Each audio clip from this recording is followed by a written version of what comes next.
everybody, I'm Chef Angie Consiglio with Consiglioskitchenware.com. Today I'm going to show you how to make delicious ricotta and spinach ravioli with the Marcato Multipasta Wellness Kit. This kit includes 6 different cuts of pasta: lasagna, fettuccine, tagliolini, spaghetti, reginette, and today we're featuring ravioli. Before we jump into it, don't forget to subscribe to this YouTube channel.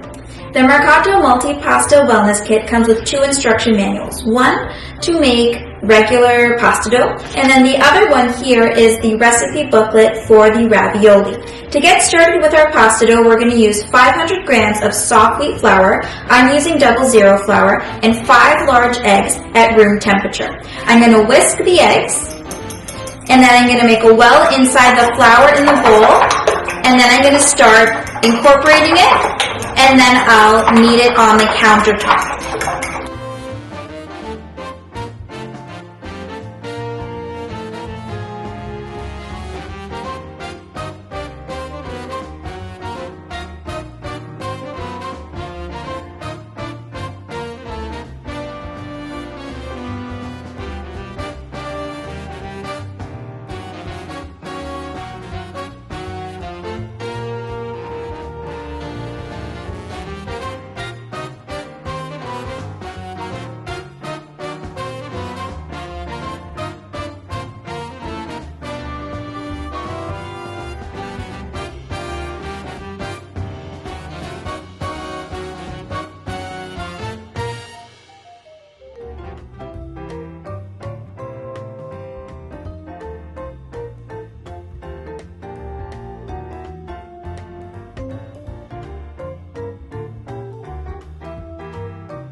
Thanks for watching, everybody. I'm Chef Angie Consiglio with Consiglioskitchenware.com. I've sampled some ravioli here, and they are delicious. It pairs very well with a homemade tomato sauce topped with a little Parmesan cheese.